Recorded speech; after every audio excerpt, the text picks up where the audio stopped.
Let me ask you something honest. How much money did you spend last month? Now, here's the harder question. Do you actually know where it went? Most people don't, and that's not an accident. We live in a world designed to separate you from your money as fast as possible. Every app, every store, every ad, all of it engineered to make spending feel completely normal. And the worst part? Most of what people spend money on isn't making their life better. It's actually making building wealth nearly impossible. Today, we're cutting through all of that. I'm going to show you 8 specific things you need to stop buying if you actually want to build real, lasting wealth. Not theoretical wealth, not someday wealth, real wealth. Some of these are going to be obvious, some are going to surprise you, but all 8 of them are quietly draining your financial future every single month. Let's get into it. The first thing you need to stop buying is a bigger life every time you start earning more money. There's a term for this, lifestyle inflation, and it is one of the most dangerous wealth killers that nobody talks about. Here's how it works. You get a raise. Suddenly, your apartment feels too small. Your car feels too old. Your wardrobe feels outdated. So you upgrade. All of it, at once. And now you're earning more money than ever, but you're saving exactly the same amount as before. Sometimes even less. This is the trap. Wealth is not built by earning more. Wealth is built by keeping more of what you earn. Think about this. If you earn $4,000 a month and save $400, that's a 10% savings rate. Now you get a raise to $5,500 a month, but your lifestyle upgrades cost you an extra $1,200 a month. Now you're saving $300, less than before. You make more, you keep less. You build nothing. The wealthy don't upgrade their lifestyle every time their income rises. They upgrade their investments. They upgrade their savings rate. They upgrade their financial position. Your lifestyle can grow, but it should never grow as fast as your income. Every time you get a raise, the first question should not be, what can I buy now? The first question should be, how much more can I save now? That one shift, that one habit, that is where wealth actually starts. Number 2, brand new cars. I know, everyone loves a new car. The smell, the features, the feeling of driving something nobody else has touched. But here is what that feeling actually costs you. A brand new car loses roughly 20% of its value the moment you drive it off the lot. In the first year alone, it depreciates by up to 30%. By year 5, it's worth about 40% of what you paid. You are paying a massive premium for the privilege of being the first person to sit in it. And most people don't even buy it outright. They finance it, which means they're also paying interest on a depreciating asset every single month. Let me put real numbers on this. A $35,000 car financed over 60 months at 7% interest costs you over $41,000 total. And by the time you finish paying, the car is worth maybe $14,000. You spent $41,000 to own something worth $14,000. That is not wealth building. That is wealth destruction. The move? Buy a reliable used car, 2 to 4 years old. Let someone else absorb that initial depreciation hit. Pay cash if possible, or finance the smallest amount for the shortest time. The goal is to own transportation, not to impress people who don't care about your financial future. Wealthy people drive nice cars eventually, but they don't sacrifice their financial foundation to do it. Number 3, subscriptions you forgot you have. Go open your bank statement right now. Actually do it. Count every recurring charge, every subscription, every membership, every free trial that quietly became a monthly payment. Most people are shocked by what they find. Streaming services, gym memberships, app subscriptions, cloud storage, news sites, meal kit services, subscription boxes, software tools, premium accounts on platforms they haven't opened in months. The average person spends between $200 and $300 per month on subscriptions. That's up to $3,600 per year. And here's the thing about subscriptions. They're designed to be invisible. Small enough that you don't notice. Automatic enough that you don't think about them. Convenient enough that canceling feels like more effort than it's worth. That's the business model. Your forgetting is their profit. $3,600 per year invested consistently over 20 years at a 10% average return becomes over $220,000. That's not nothing. That's a life-changing number sitting inside forgotten subscriptions. Here's the action. This week, go through every single recurring charge. Cancel anything you haven't actively used in the last 30 days. Be ruthless. You can always resubscribe if you actually miss it. Most people don't miss most of them.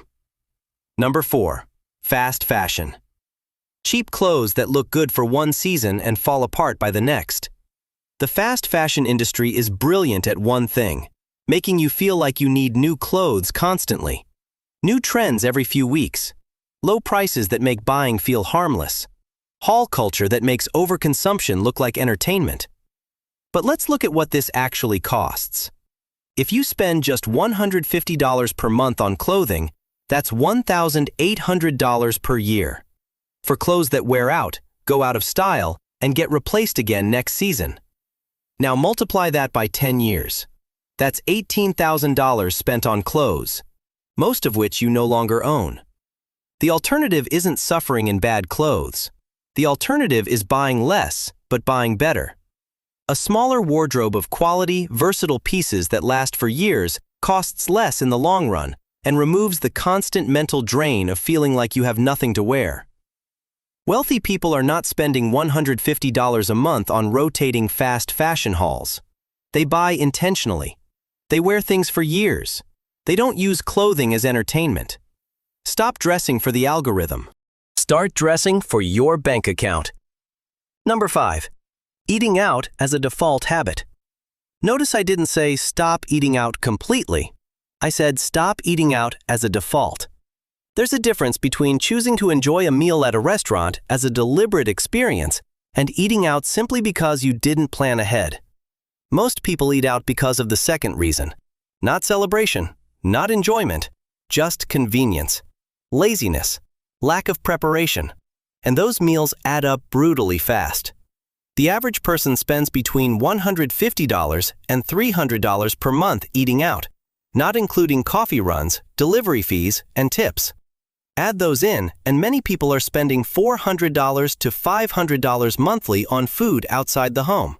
That's $6,000 per year.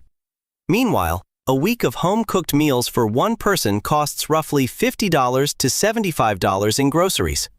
The math is not close. This isn't about never enjoying food. It's about being intentional. Meal prep once. Cook at home 4 to 5 times a week. Eat out deliberately, not by default. That single habit change can free up $200 to $300 per month. Every single month. Going directly into your wealth building. Number 6. Lottery tickets and casino gambling. I'm going to be straightforward with you here. The lottery is not a financial strategy. It is a tax on people who weren't taught how money actually works. The odds of winning a major lottery jackpot are roughly 1 in 300 million. You are statistically more likely to be struck by lightning twice than to win the lottery. But people spend real money on it. Every week. If someone spends just $20 per week on lottery tickets, that's $1,040 per year. Over 30 years, that same $1,040 invested annually at 10% becomes over $180,000. $180,000 from $20 a week. The lottery doesn't build wealth. Consistent investing does. The same applies to casino gambling. The house always wins. Always. That's not cynicism, that's mathematics. Every game is designed to return less than you put in over time. Entertainment is fine, but if any part of you thinks gambling is a path to wealth, that belief is costing you your actual financial future. Number 7. Status purchases designed to impress people. The expensive watch, the designer bag, the luxury apartment in a neighborhood you can't actually afford, the bottle service at the club. All of it purchased not for enjoyment, but for perception. Here is the uncomfortable truth about status spending. The people you're trying to impress are too busy worrying about their own image to care about yours. And the people who actually matter in your life, they don't care about your watch. But your future self will absolutely care that you spent $1,500 on it. Status spending is one of the most expensive emotional habits a person can have, because it's never satisfied. There's always a more expensive version, a newer model, a higher tier. It's a race with no finish line, funded entirely by your wealth-building potential. The genuinely wealthy have figured something out. Real wealth is invisible. It's not the car in the driveway. It's the investments quietly compounding, the emergency fund sitting untouched, the freedom to say no to things that don't serve you. Stop spending money to look wealthy. Start spending money to actually become wealthy. Those are two very different paths. Number 8. Financial products you don't understand. This one is different from the others, but it might be the most expensive mistake on this entire list.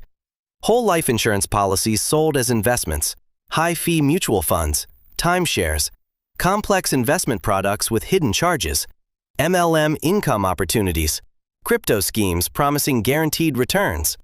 Every year, millions of people spend and lose money on financial products they never fully understood in the first place. Here's the rule. If you cannot explain exactly how a financial product works, exactly what it costs you in fees, and exactly how you get your money back, you should not be putting your money into it. Period. Confusion is not a feature. In financial products, confusion is almost always by design because complexity hides cost. Before buying any financial product, ask 3 questions. 1. What does this cost me in total fees per year? 2. What are the exact conditions for getting my money out? 3. Can I explain this product simply to someone else? If you can't answer all 3, walk away. Protect your money with the same energy you use to earn it. So let's bring it all together. The 8 things to stop buying if you actually want to build wealth. 1. Lifestyle upgrades every time your income rises. 2. Brand new cars. 3. Subscriptions you forgot you have. 4. Fast fashion. 5. Eating out as a default habit. 6. Lottery tickets and gambling. 7. Status purchases designed to impress people. 8. Financial products you don't understand. Here's what I want you to really hear. This is not about deprivation. This is not about living a miserable, joyless life to save a few extra dollars. This is about being intentional, knowing where your money goes, making sure your spending is aligned with the life you actually want to build, not the life you're performing for other people. Wealth is built in the small decisions, the daily choices, the habits that feel insignificant in the moment but compound into something extraordinary over time. You don't need a higher income to start. You need better decisions with the income you already have. Start today. Start small. Start somewhere. And if this video helped you think differently about your money, share it with someone who needs to hear it. Subscribe if you haven't already, and I'll see you in the next one. Let's build.